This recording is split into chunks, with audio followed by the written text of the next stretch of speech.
Rick Haynes, Superintendent. Dave Larson, Assistant Superintendent. Kurt South, Business Coordinator. Kim Piper, Director of Student Services. Eric Heinreich, Director of Technology. Dave Shellhouse, Curriculum Director. Dwayne Thompson, Director of Curriculum and Instruction.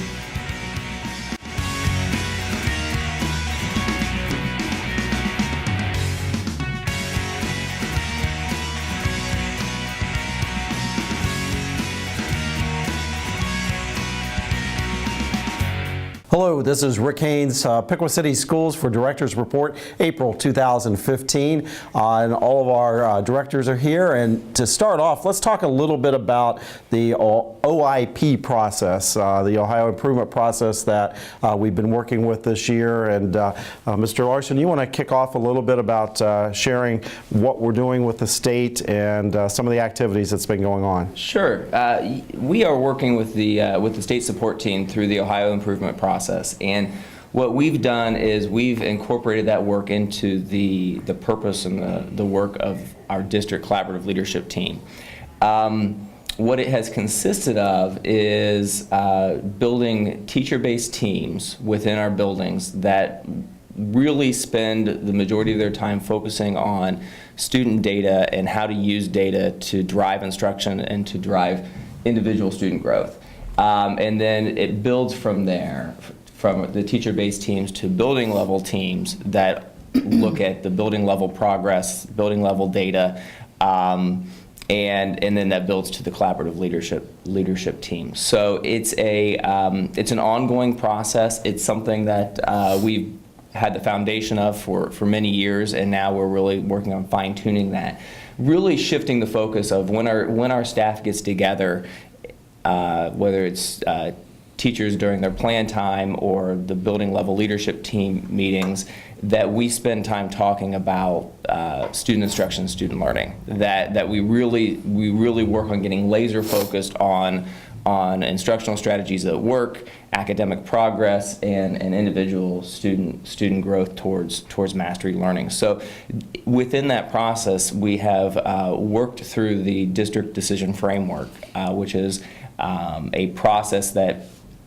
you complete as part of some state reporting that also leads to some federal funding that the district receives. Sounds like real exciting, fun work. But what we did with it this year, and we've done some of this in the past, but we've really tried to make that a collaborative effort and get feedback from building level principals, from teachers, to build that and to allow that to guide our strategic plan, or input towards our strategic plan, and guide some of our goals and objectives. And a lot of folks at the table have been part of that process, if anybody wants to, discuss that. The decision framework is a pretty comprehensive document, and it takes a lot to fill that out because there's a lot of questions on it, a lot of reflection. Mm-hmm. And to bring teachers into one room to do that would take a lot of instructional time away. So what we chose to do was kind of do it in a survey format that they could do online, which I think helped streamline the process and even got more data because you can have more input than you can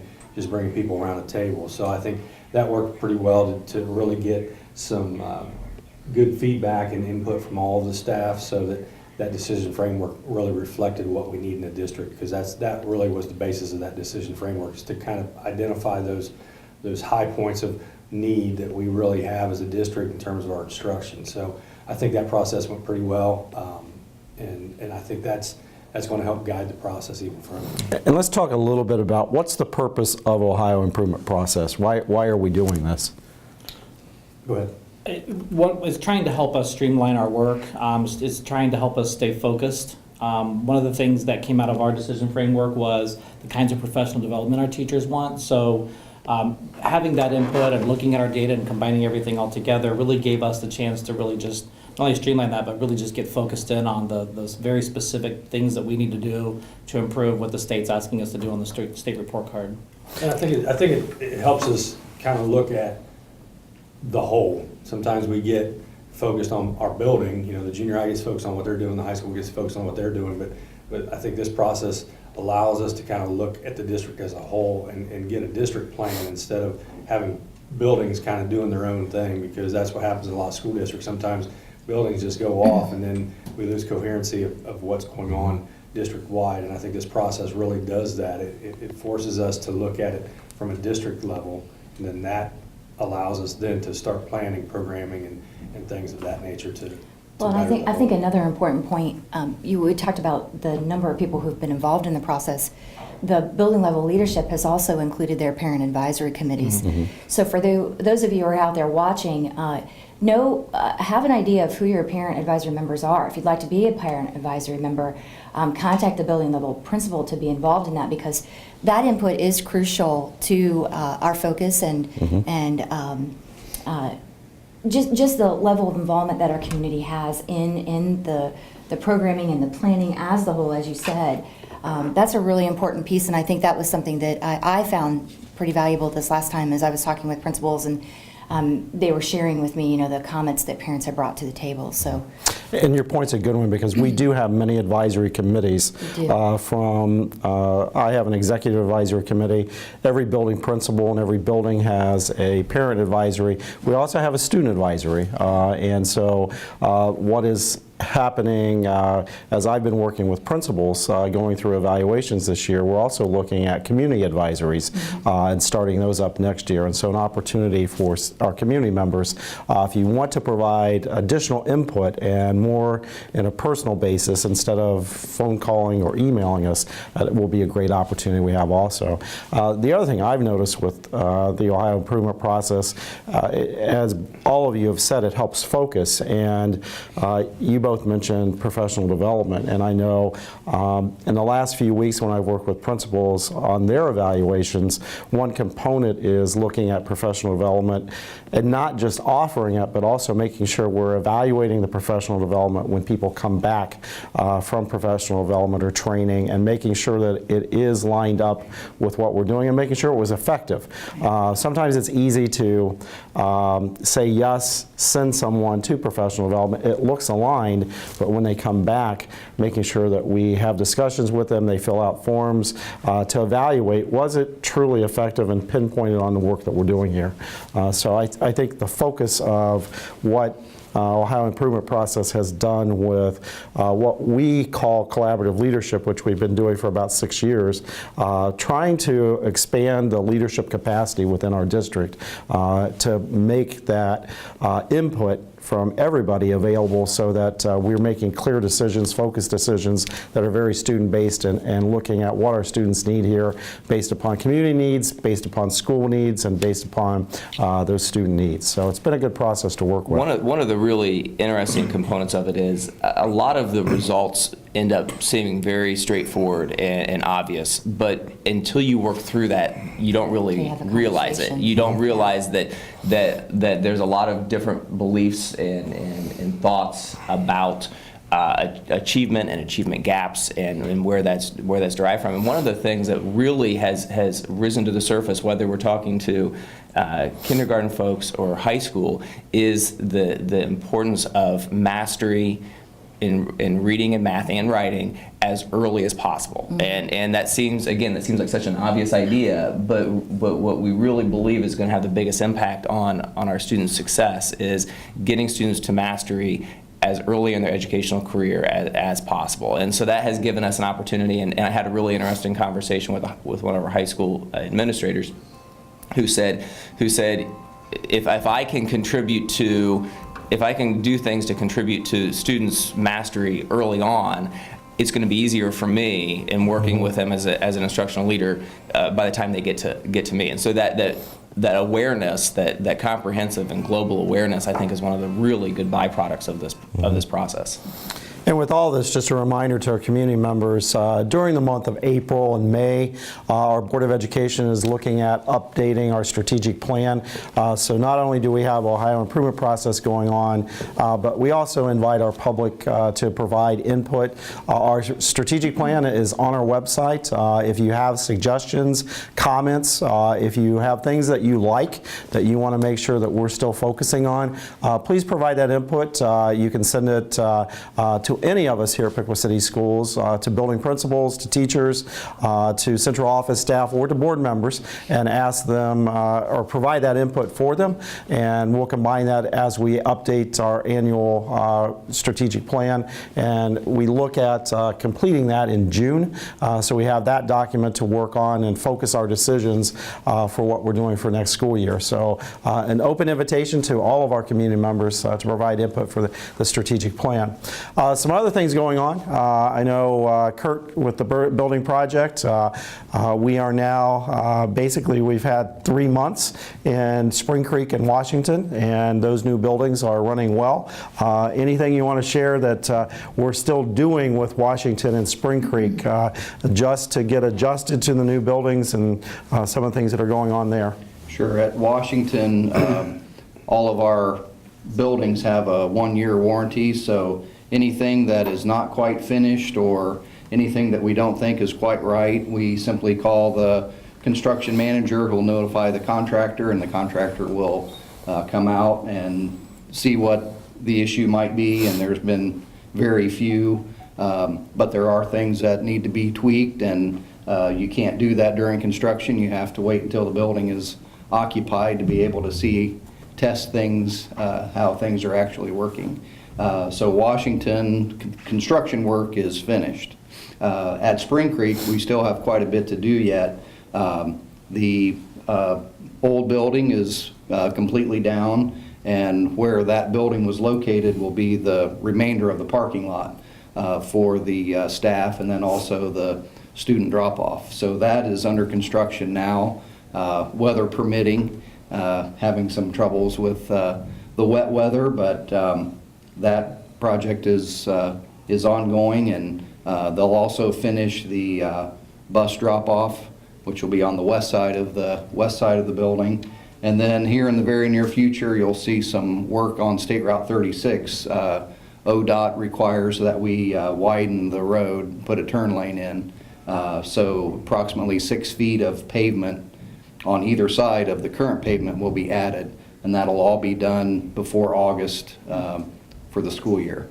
And since we last talked about this, we did open bids for the turn lane on Route 36. You want to share the good news about that? Yeah, again, we've had very favorable bids, had very good coverage, and we remain on schedule and on budget. So very good news that we had a few weeks ago.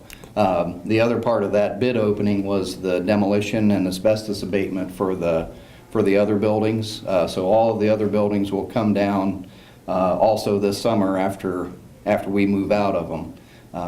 So that, again, on schedule and on budget, and then by the end of 2015, the buildings will be down and the lots that are there will be grass, and that's what the project pays for. So as far as Piqua Central goes, that it is track season, and so we're sprinting to the finish. We have the gym floors going down, the ceilings are going in, painting, lots of activity happening on the inside of the building to get finished up. And then again, with weather, we are able to start putting our parking lots, sidewalks, and curbs. And so if you drive past that project, you'll see some underground utility work that has happened on Nicklin, curbs and gutters, and the bus drop-off. So very soon the trailers will be gone that the contractors are in. A couple of them are already gone, and you'll see the parking lots finish up, and that'll really finish up quickly. The couple things for the public. June the 28th at 2 o'clock is our dedication of that building, open to the public, where we'll have a community open house. Our junior builders will lead people around, and so they can see what the inside of the building is. And then also starting this Sunday, which will be April 12th, we have the first of 5 commemoration ceremonies. So Favorite Hill is the ceremony this week on April the 12th. And then the other dates and times are listed on our website. But those are open to the public, and kind of one last time to see on the inside and reminisce, say goodbye to an old friend, as Dwayne had written the other day. So And you look at the project, very good project from the standpoint of we continue to, as you said, stay on time, also within budget, and with opening the Route 36 expansion, basically that was our last bid package. So we are quickly wrapping up the project, and by December, we should be complete with all 3 new buildings online and all the old buildings offline and demolished and abated. So it's been a good project. Appreciate your work on that. Thank you. Some of the other work going on, I know Eric with technology, there's been a lot. You and your team worked with all the people around the table with testing, but also behind the scenes, E-rate is something that we depend upon for funding, and you want to share a little bit about what you've been doing with E-rate. Well, we're kind of in our, E-rate comes in kind of phases. We're in the second phase for our application process for the upcoming school year. In the second phase, we basically take the proposals that we've received and evaluate them. And we've now accepted proposals for our internet access and our connectivity. And basically, we're looking at about 5 times as much bandwidth as what we've previously had in years. The good news, it'll be about a half to 2/3 the cost. But the reason why we need this additional bandwidth, I think everybody around here realizes how much of our resources that our staff and our students is actually external to the district. Plus we have, as you say, online testing to contend with. And then next year, thanks to the straight A grant, we'll be increasing the number of devices on our network probably by a 1/3. Mm-hmm. And when we look at E-rate, E-rate is a federal program. Yes. That provides what type of Well, resources for us? It comes in two flavors. Category 1 is services like telecommunications, internet access, connectivity. Category 2 is physical things like switches and routers. And we also have a Category 2 application that we have completed for core upgrades at Piqua Junior High School and Piqua High School. We've already started our fiber upgrades here at Piqua High School to put in a 10 gigabit backbone, so it'll be very similar to what we have at our new buildings. Okay, great. And when we look at some of the other projects, that you've been heavily involved with the building project. You want to share a little bit about what's going on there? Well, a lot of the building project up until recently has been, the brick and mortar, lights, ceiling grids, cabinetry, but it's quickly changing over to where technology is, coming into play. We've connected it back to our data network. Mm-hmm. A lot of the services are housed here at the Piqua High School, like for our HVAC server. So they've connected the new central intermediate building to that server already. About 95% of the wiring has been completed in the building, and this isn't the electrical wiring, this is the data network wiring. This is for the security systems, voice over IP, the data drops in the classrooms. I have a picture, hopefully we can show, of some very thick blue coils of cabling that's running into our data center. So for a wireless building, there's still a lot of wire that's miles and miles of wire. Yeah. There was some earlier pictures we have of these giant spools that were, they're about 6 feet tall. So quite a lot of wiring. In addition to that, I think it was last week, we set up our demonstration or our prototype room, and this is where we set up a classroom. We bring in one of the machines that is going to drive the interactive projector, map out, how high we want the smart board, where we want the map rails at, basically lay out the classroom exactly the way we want it presented, and then the vendors can take that model and basically move from classroom to classroom so we get a very consistent look. The last thing I want to make note of is we have ordered the classroom computers that will be driving the interactive projectors. Those have been ordered, they've been received, we're inventorying them. We'll be preparing those to basically install yet this year, because they'll be part of the process Kurt had mentioned, where we will basically test everything with classroom technology to basically make sure everything is ready when staff returns to that building next year. Great.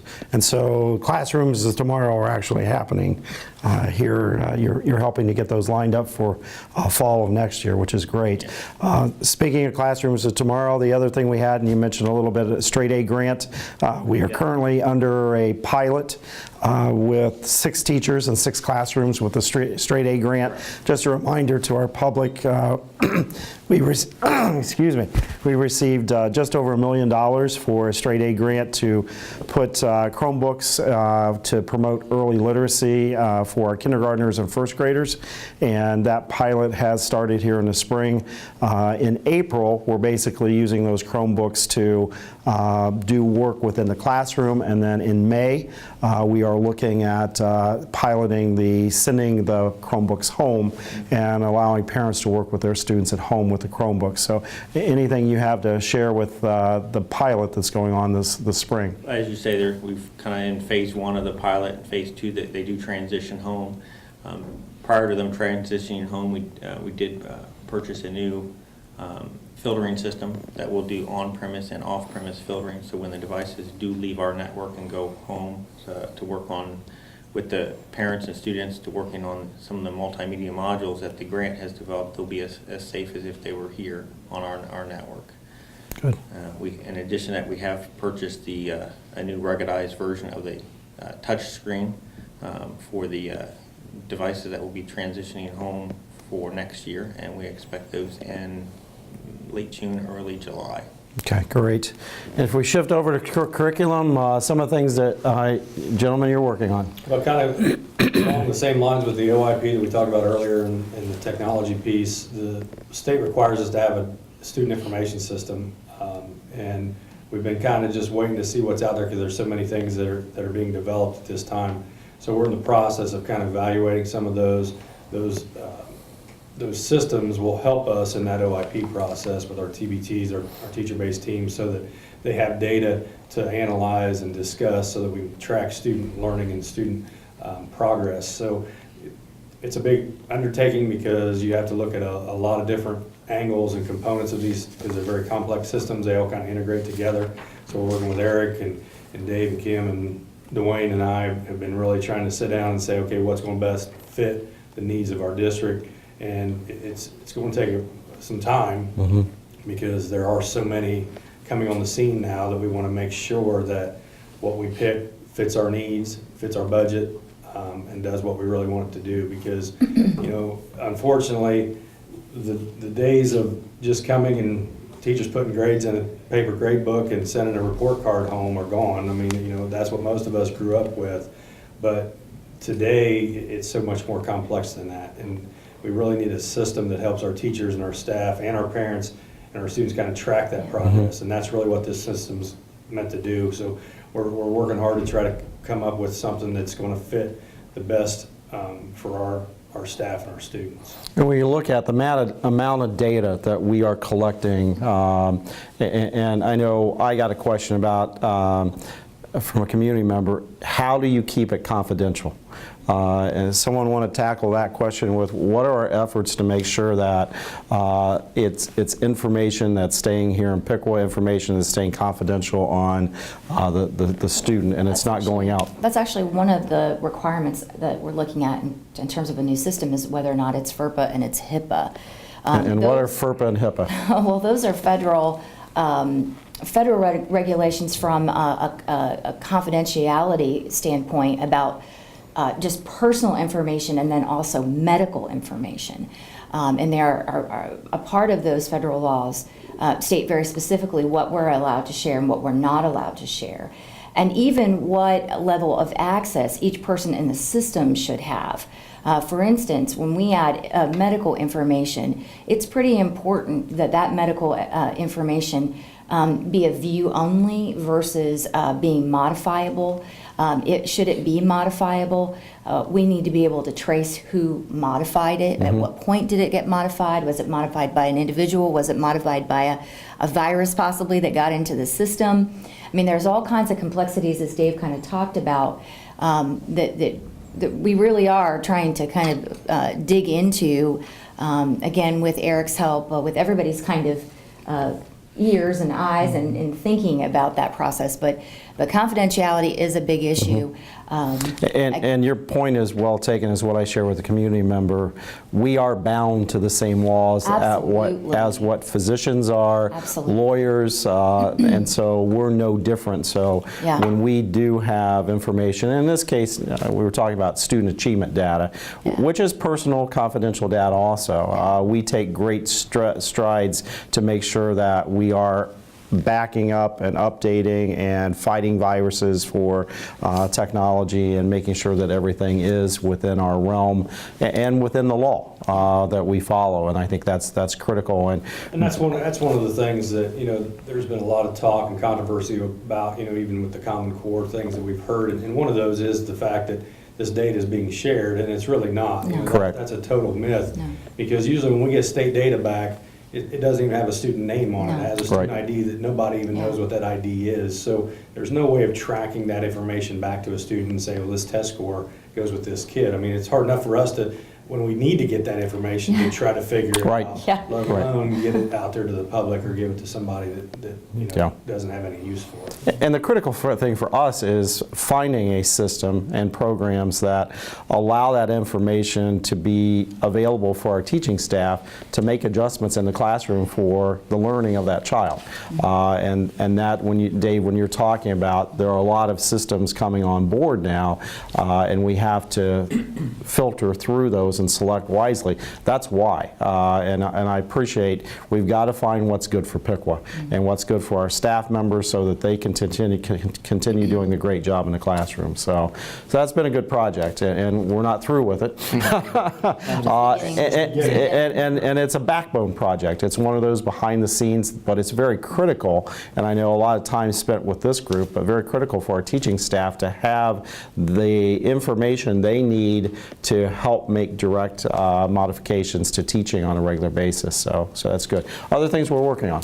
I had a great chance to work with some K-3 teachers, and we had Mrs. Piper available too because she works with a lot of the special education programming. But looking at what we're doing, looking at some of the assessments that we have to use and some that we've chosen to use, how we're tracking it, how we're pacing it, and what's working this year. There are some things we wanted to kind of change. We try not to change things mid-year. We try to follow through with our process unless we really see something that needs tweaked. But what we're doing is kind of planning for next year. So this committee came together, they talked about what's working, what's not, how we want to shift a few things, and how we want to organize our work next year with programming that we're doing with our early literacy. Great conversations. We had Title I teachers, special education, classroom teachers, building principals, school psychologists, curriculum, and then director of student services. So solid conversation, very focused for the day, and I'm excited about the work that we're going to do.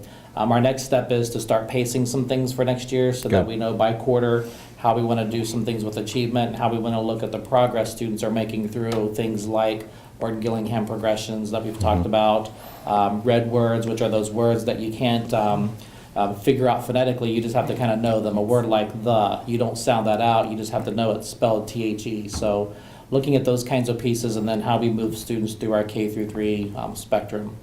Next steps will be working with the intermediate level. We're trying to transition that work now up to that level and see what kind of system we can put in place that will continue in a really solid format. So started having conversations with principals at that level and who we want to involve in those conversations. Good.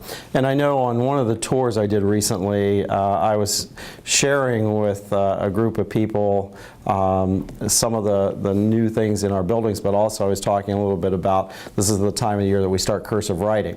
And two people in the group were amazed because they said, we didn't think any school districts were doing cursive writing anymore. You want to share a little bit, because I think we need to tackle that myth. I'm really proud that we have that in our program, and we get a lot of good feedback actually, not only from parents. Our kids love it. It's a rite of passage for them. And our teachers at the high school and junior high, even intermediate level, are very pleased that we're doing that, because every time a kid prints and they have to lift up their pencil for every circle and stick that they have to draw, there's a chance for a mistake. And it kind of segments your thinking. Whereas if we can get fluid writing with cursive, it really allows the students to get their thoughts out much more progressively. And we start at second grade. Second grade, And we're introduced the second half of the year. Second semester. So And this then- time of the year, our second graders are starting the cursive writing process, which is very similar to what we all did. That's what I learned. That's been traditional, that you start usually in the second grade, second semester. So what else? Third grade, they master it. And then what good writing programs will tell you now, and it's what I think probably most of us do, is you get to a point where you've mastered both printing and cursive, and they start kind of meshing together. And the goal is to be the most fluid writer that you can. So in the intermediate, junior high level, our goal is that they do practice with just printing, and then they practice with cursive as well as our technology typing skills, keyboarding skills now. So eventually students are going to start meshing the two together, and the goal is to be fluid and legible. So that's what our teachers focus on. We collect writing samples at the end of every school year, and we just look. And it's been, I think this is our 4th year doing it. You can really see the progression of how our students are starting to master cursive back since it's back in our curriculum. So Great. Do you think, is it possible to audit one of those courses? Because when you talk about it being legible, I don't think my cursive is legible anymore. So maybe I could go back and take some training there. It's been Remediation. Yeah. Yeah. So really pleased with Good, that. good. So if you hear that rumor, at least at Piqua City Schools, and we can't speak for any other districts, but for Piqua City Schools, we are continuing to teach cursive writing and have expectations from second grade all the way up through our seniors, and they have the opportunity to do work on the computer, but also do work in print, and also do work with cursive writing, and we'll continue working on those skills. So, I have one more thing real Yes. quick. I just wanted to mention the art show that's coming up. Yes. Our students work on art projects all year long, and our art teachers are phenomenal. Our students have great talents, and they collect artwork all year long. They save it in a portfolio, and then we have a district-wide art show that will be held April 18th from 1 to 5 o'clock at the Piqua High School. great. And they'll do great displays of all of our student artwork. You'll see it from grades 1 all the way through high school. You'll see every kind of medium you can imagine, and I've never been disappointed. I really enjoy those shows. So again, April 18th, it's a Saturday from 1 to 5 at the high school. And it's a great show every year with showcasing talents from kindergarten all the way through 12th grade, and it's Public's amazing. invited. Yeah, the public is invited. And I know we usually do cookies and punch, so there are some refreshments. Those have been ordered. If you're a person who needs that to go along with their art, we have that And available. students will be here to talk about Yes. their art too. Yeah, So. and also there's some face painting and some other things at the door for some of the younger children, so people can enjoy that also. So, and Kim, I know we are in full speed motion with kindergarten registration. Absolutely. You want to share if someone hasn't you registered have- their kindergartner? If you have not registered your kindergartner to come to school next year, if you could please come to the board office at 719 East Ash Street and pick up a packet, a registration packet, to start that process. We'll get you your child an appointment actually to come in and be screened. We do have a very short screening process where we look at the child's just basic skills coming in, letter and number identification, some early literacy kinds of skills, just to get a gauge on where they're at, and then provide you additional information about the start of the school year, what kinds of things will happen at the beginning of the year, all those logistic things that you need to know about bringing your child to school. So we do encourage you, it is not too late if you have not done that, to get down to the board office and initiate that process. If you've already begun that process, we are asking that if you have not turned your paperwork in, all of the paperwork that you need to as far as like the child's immunizations or birth records, shot records, those kinds of things, that you work very diligently to get that in. It is important. Our nurses are working on compiling all of that information. As we talked about technology, there are several layers to the documentation that we need to, in order to get them enrolled in school and to make sure that we've met all those federal the laws.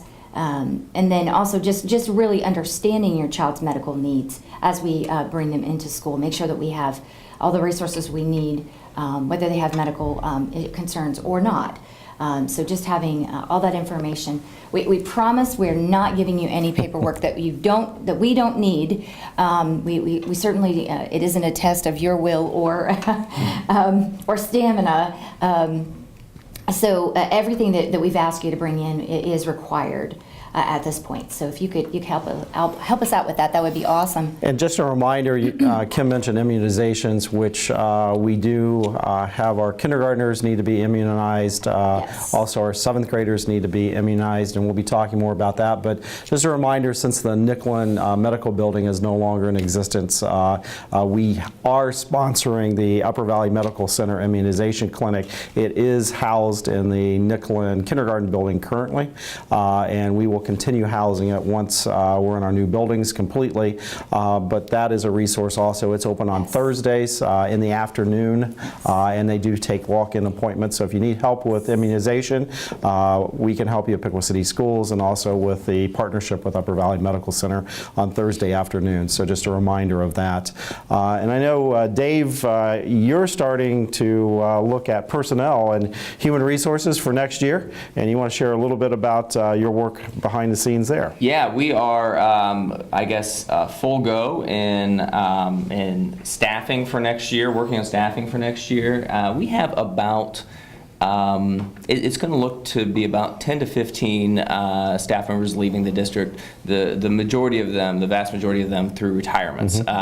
The state has made changes in the state teacher retirement system that has really incentivized folks to retire this year, or they would have to, basically the whole benefits package changes, and the duration that they have to work changes after this year. So there's a lot of people who are taking advantage of retiring this year and really driven to retire this year. So like I said, we have about 10 to 15 positions we're replacing. We have selected our first teacher and board approved.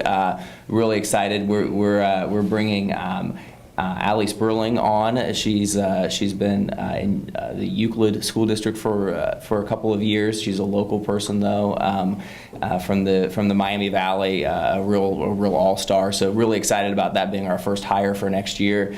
I would say that over the next 2 months, we certainly hope to have all of our positions filled, because we want to be as competitive with that process and get the very best people for Piqua City Schools and the best fit for Piqua City Schools. So I assume at our next taping I'll be able to update with some more names and some more positions that have been filled. Do you want to talk about the job fair? Because that's something new that... I will, yeah. The actually, pretty cool. This month we are hosting our first Piqua City Schools teacher job fair. So we go to a lot of different job fairs that are hosted by colleges and universities, and we're among a number of schools that are there, and we have an opportunity to interview candidates.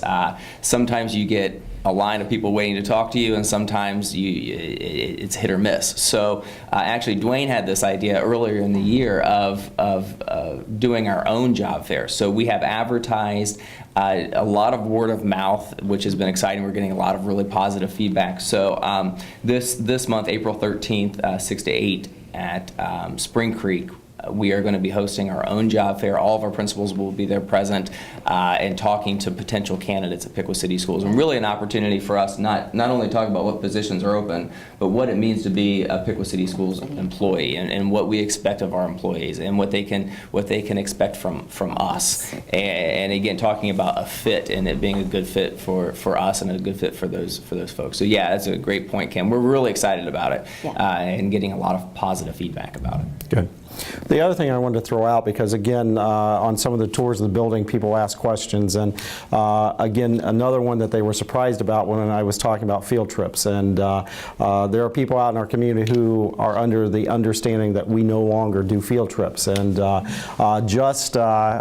and you're all welcome to join in. I know yesterday, Spring Creek, even though it was raining, went to Charleston Falls with the Miami County Park District. And what are some of the other field trips in your areas that you all can think about that we're doing? Well, we actually have a pretty comprehensive, at least in the K through 6 grade levels, we have a K through 6 program that we worked on a couple years ago with principals and teachers, and we brought really all the people that provide that to our area. We listened to their presentations, what they had to offer, and then we selected some things. So we do Bruckner's. Actually comes to our district and we go to them. We do a lot with the Miami County Park District for free because they provide all those services for us, and we actually provide some grants for transportation. We do some things with the Upper Valley Career Center and their, I forget the name of the wooded area. Willowbrook. Willowbrook, thank you. And so some of our second grade students go there. We actually have the Glen Helen program that we do with the 5th grade where they go to some overnight camps, which is really exciting. So we actually just met with some primary principals, and they're talking about next year since the buildings are going to be bigger, and also realigning the number of students that we have going to some of the programs and looking at the curriculum and making sure that it's a match to the curriculum, so we're not just randomly going to places. So they're looking at some really good places. And we follow a philosophy that if we can get our students exposed to things beyond our walls, it helps out tremendously. And Dwayne mentioned some of the culminating ones. Glen Helen is an environmental education field trip that's basically a 4-day trip with overnight stays. Often a first overnight experience for our 5th grade students that we offer. Also, when you look at the 8th grade, we do a wonderful Washington, D.C. trip that amounts to 5 days, 4 nights at Washington, D.C., which is a phenomenal experience.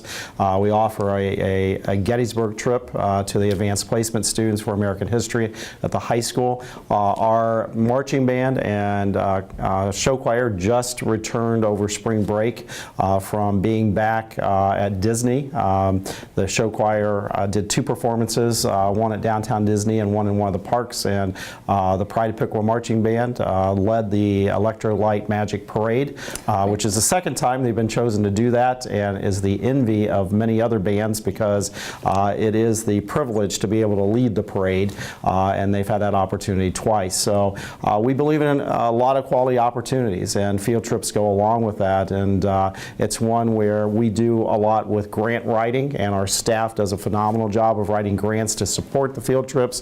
Dwayne mentioned even with the Park District, they provide grant opportunities to pay for transportation for the field trips. Some of the other extended field trips like the Glen Helen trip, the Gettysburg trip, DC trip, and what the band and choir just participated in, our students are paying for. That's not coming out of the general fund budget, but we do try to provide opportunities for them to fundraise and be able to raise dollars. So any student who wants to participate, we try to provide the opportunity for them to be able to participate. So field trips are something that are important and we value, and we want to make sure that our students are not only learning in the classroom, and there are a lot of virtual field trips that we can take now thanks to the technology that we have in our district, but that in-person field trip is also very important, not just with the content, but sometimes with the relationships that you build with other people and with your peers and with your teachers, and that's an important part that we believe in here. So I think another piece that we didn't mention, because I've been part of some of the planning, is the community support, because I know Hartselle supports one of our field trips for the intermediate. That's a great the farm day. We're looking at kind of moving that to the Park District facility, but Hartselle's employees actually come out and help man that field trip for our kids, and I think that's important for the community to understand, and we appreciate them doing that for the district, because that's a great thing that they're doing for our students. Yeah, that's a great point. Hartselle helps with Farm Day with Bennett. French Oil is doing a great job of supporting Wilder with students who want to go to Glen Helen. And we have a lot of individuals also that will contact me and say, how can I help out? Can I support? And we have a lot of anonymous donors who are helping students who have some needs that they can participate in the DC trip in particular. Between staff members and also some anonymous people and some businesses, any 8th grader who wants to go to Washington, D.C. Can, because we have some wonderful contributors who make that funding available to them. So that's a great point, Dave. I would just add too that a lot of work goes into prepping for it. We don't just hit that day and go on the field trip. They do a lot of things. Johnson Farm is a perfect example. Their staff provides a great curriculum that really fits our fourth grade standards. Students learn about all kinds of things, and then they go there and experience it firsthand. So that's a really good piece. But afterward, they all evaluate the experience. They talk about what the students learned, how they benefited, and do we want to continue that next year? So we reflect on that every single time we take a field trip. We don't just kind of take it for granted. So a lot of work goes into our planning and preparation for those. And so that was another rumor that was brought to my attention, and so I just wanted to tackle that. So, and with that, this has been Piqua City Schools Leadership Report for April 2015. As always, a huge thank you to our community for supporting.